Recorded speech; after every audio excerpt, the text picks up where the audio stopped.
A digital filter is shown here. We want to find the frequency and impulse responses of this digital filter and also find the difference equation that relates the output y of n to input x of n.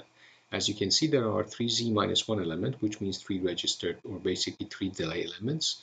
At the output of the first one here, yn comes in, yn minus 1 goes out, so one delayed version. Then at the output of the second one, yn minus 2, and the output of the third one, yn minus 3. Which means 3 samples ago for output yn. So as you can see, we can write quickly the sum of the 4 things that are added via these 3 adders. So we have 2.8 times x of n, so 2.8 times x of n, 0.1 times yn minus 3 is added to it, so plus 0.1 times yn minus 3, and then we have negative 1.5 times yn minus 2, and then we have plus 6.6 times yn minus 1, and the whole ensemble, these 4 things added together, is multiplied by, we are at this point, so the whole ensemble is multiplied by 0.125, which is 1 over 8, and then equal to, as a result, y of n. So this is what we have. Now, the best thing we can do, we already found the difference equation. This is the difference equation that relates y to x. Now, one thing we can do is we can quickly take the z transform. So let's do that.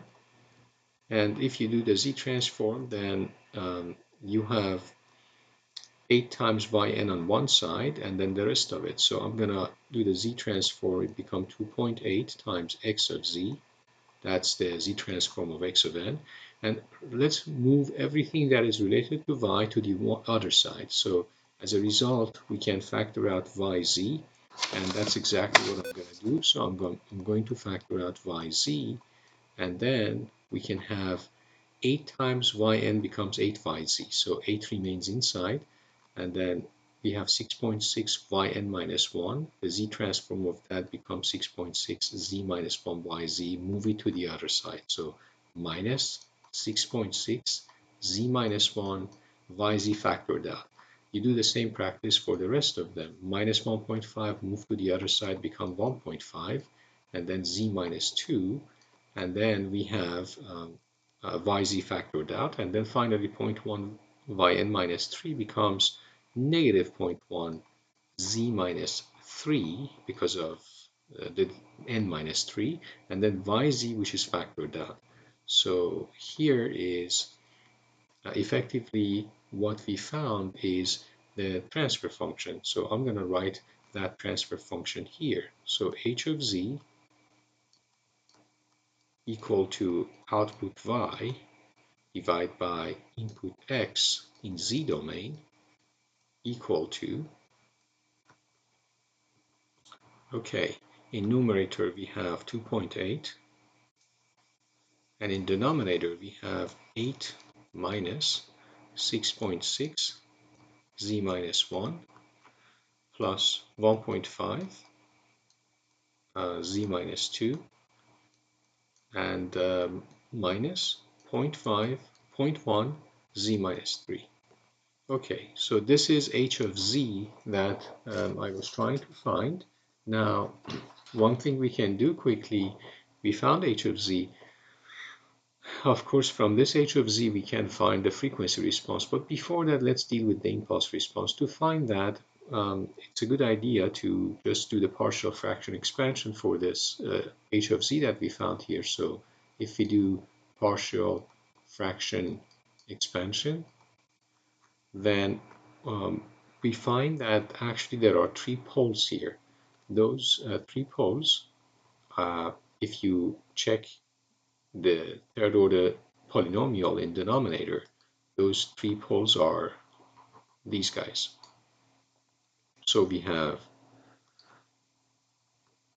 1 minus 1 over 2 z minus 1 times 1 minus 1 over 5 z minus 1 times 1 minus 1 over 8 z minus 1 and then we are factoring out 8 from denominator. That's why you see that I have written everything in the form of 1 minus, so that 8 is factored out from all coefficients to make this happen, and that shows up in the numerator effectively. So to get to this point, numerator becomes 7 over 20 or 0.35. So 0.35. All right, so this is our h of z, and you can see that we have 3 poles in this case, and we have 3 zeros. I'm going to write that, but before that step, let's do the partial fraction expansion. So we're not yet done. If we do partial fraction expansion, we end up with 1 minus 1 over 2 z minus 1, and then plus 1 minus 1 over 5 z minus 1 plus 1 minus 1 over 8 z minus 1. Okay, in partial fraction expansion is a technique that you can easily use, and if you do that, you end up with finding that there are just the scaling numbers in the numerators for these partially expanded fractions. So you end up with finding them to be 0.7778, and the second one becomes minus 0. I need some space here, so let me remove, maybe the best thing is to allow for the space, maybe actually just put the minus here, minus 0.6, and then I have 222. I pre-computed these numbers, and then finally for the last one I have 0.1944. This is the result of partial fraction expansion. Now, why this is useful? Well, because as soon as you find h of z to be like this, it's clear that what it is. We know inverse z transform of h of z is the impulse response h of n, or you can write it as h of n. Doesn't matter how you show it. It basically means consecutive samples that are for the impulse response. And then 1 over, we know that, so I'm going to just show it here one time. So inverse, let me put it this way. Inverse z transform of 1 over 1 minus az minus 1, assuming it is converging, we know it is an u of n. U of n is the unit step function. Again, assuming that the ROC, or region of convergence, for z is properly satisfied, which means it should be more than absolute value of a. So with that in mind, then I'm just to find the h of n, which is the inverse z transform of h of z. I just need to find inverse z transform of each of these guys, the resulting three outcomes we have one by one following this, which is well known. So it ends up to be 0.7778. 1 over 1 minus 1 over 2z minus 1 obviously becomes 1 over 2 to the power n. For the next one, I have minus 0.6222, and I have 1 over 5 to the power n, and un I'm going to factor out for all of them, plus I have 0.1944, and then because it's 1 over 8, you get, of course, 1 over 8 to the power n, and then the whole thing is multiplied by u of n. So basically, we don't have any value for n less than 0. Okay, so this is our impulse response. This is our impulse response for this given filter. It's an IIR, or infinite impulse response system, obviously. Okay, and it's causal system. Now, in order to be able to have this as a causal, realizable, and converging system, we need to satisfy the region of convergence. I'm going to show you the region of convergence in the z-plane. So in the z-plane, what we have, if I can have a circle, let's assume this is unit circle, then this is x-axis in z-plane, or real value of z basically. Okay, and of course the y-axis is the imaginary value for z. Okay, what matters to me is, as you can see from here, we have one pole at, or at, let's say 1 over 2, and this one pole at 1 over 5, and this one pole at 1 over 8. So effectively, we have a pole here in the system. We have, that is 1 over 8. We have a pole here, that is 1 over 2, and finally, sorry, 1 over 5, and we have a pole here, that is 1 over 2 on the x-axis. And of course, in this system, we have three zeros, because when you reshuffle this whole thing and write it in the form of, I'm going to write it one time quickly here. So if you do that, it becomes 0.35. I'm going to write as a function of z instead of function of z minus 1. So it becomes z to the power 3, and the denominator become z minus 1 over 2, and this one becomes z minus 1 over 5, and this one becomes z minus 1 over 8. And now you can see exactly in the denominator we have roots of 1 over 2, 1 over 5, 1 over 8. That are the three poles that I showed here. Maybe I use a different color so that it is clear. So this one is 1 over 8, this one is 1 over 5, this one is 1 over 2.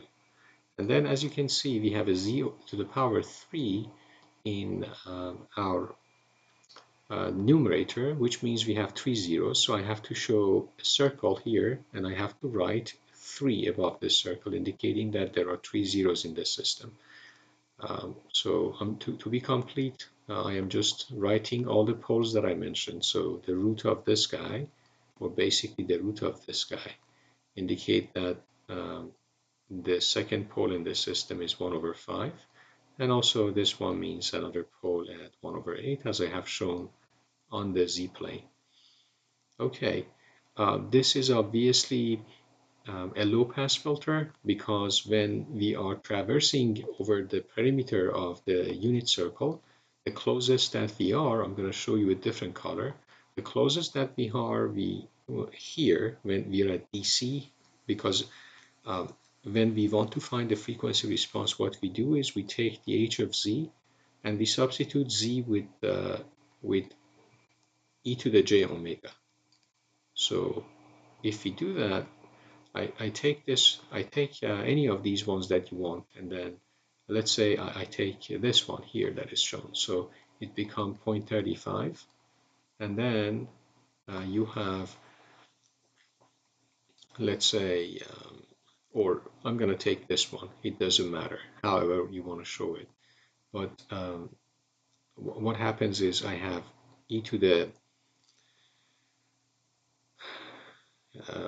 let's say, I have e to the j3 omega. That's j omega to the power 3, because I substitute z with e to the j omega. And then I have e to the j omega minus 1 over 2. That's substituting z minus 1 over 2. And then I have e to the j omega minus 1 over 5. And I have e to the j omega minus 1 over 8. So this is my h of j omega, or basically this is my frequency response for this filter. I already found the impulse response that is shown here. So this is impulse response, and this is the frequency response, but in complex form. Of course, I can break it down into, so this is a complex number in general. This is my h of e to the j omega, which means the frequency response of this system. And like any complex number, this is of course for any value of omega, a complex number. You can break it down into a magnitude, which is basically in polar form representation. So you can break it down into magnitude as a function of omega, and also you can show a phase, as I said, representing a complex number in the as a polar form representation. And for phase, it could be e to the j phi omega. Sometimes people show this in the form of a magnitude as a function of omega. And instead of writing magnitude, people like to show magnitude this way: absolute value of h of e to the j omega. And then for phase, they would say e to the j phi omega, or sometimes they do it this way: phase of h of e to the j omega.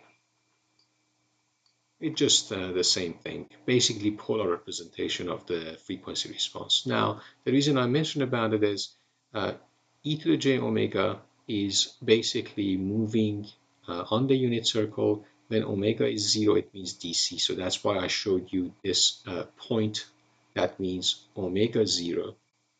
And as a result, when omega is 0, e to the j omega becomes e to the j 0, which means 1. Hence, we are at the point that is purely real 1. Now, as omega is increasing, we are moving counterclockwise on the unit circle, but on the unit circle, because the absolute value of e to the j omega is always 1. Now, the closest we are to these poles is when we are at DC.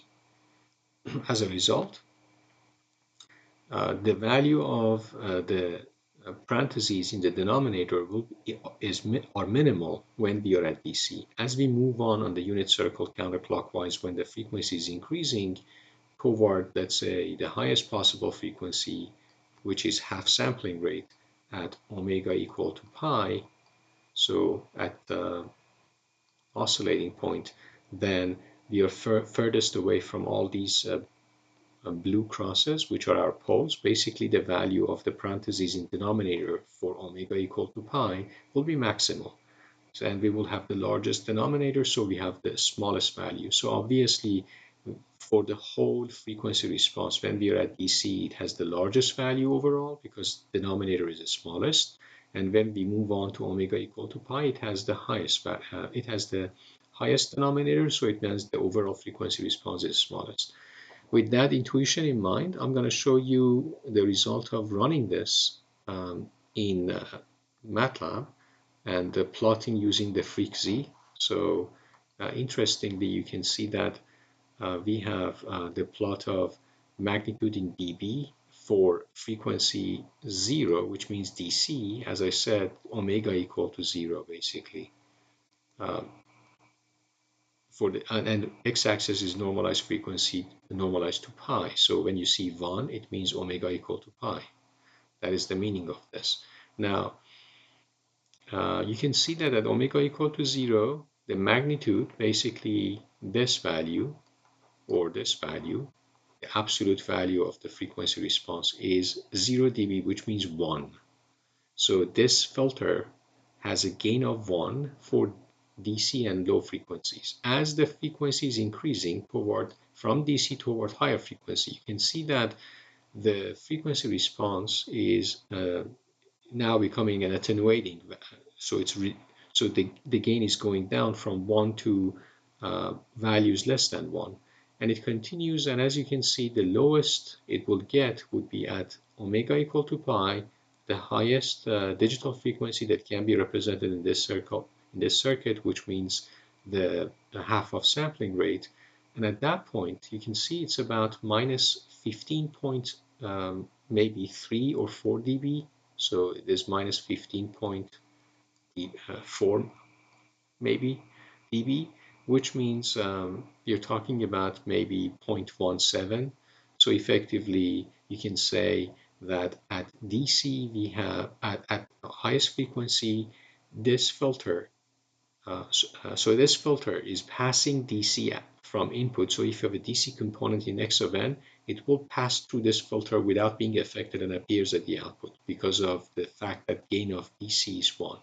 But if it has the highest frequency components or components close to higher frequencies or half sampling rate, then those are attenuated by a factor of say about 1.6 or so, and they appear at the output. So this is a low pass filter. Of course, it's not a strict, or it's not a um, powerful low pass filter or the high frequency rejector, but it has a low pass behavior, and it's not a, as you can see, it's not a linear phase system because it's an IIR system, and therefore the phase is not linear, obviously. From the shape of the phase response, the second subplot shown here, phase in degrees, of course, shown. And the first subplot on top is the magnitude in dB. And the command you use in MATLAB to plot this is freqz 0.35, which is the value of the numerator here. So what you do to write this command is you take the 0.35 here, and then um, you take the values of say um, 8 divided by 8, 1, and then minus 6.6 divided by 8, which become minus 0.825, and 1.5 divided by 8, basically normalizing both numerator and denominator by 8. So you get 0.1875, and then negative 0.1 divided by 8 will give you negative 0.0125. And then for 1,000, and then the last argument or the third argument in freqz here is number of points on the x-axis, frequency points for which we wanted the frequency to find the value of the frequency response. So there are 1,000 points. You don't see them here, but there are 1,000 points that are used to find the plot that is shown here. I hope that this example is helpful.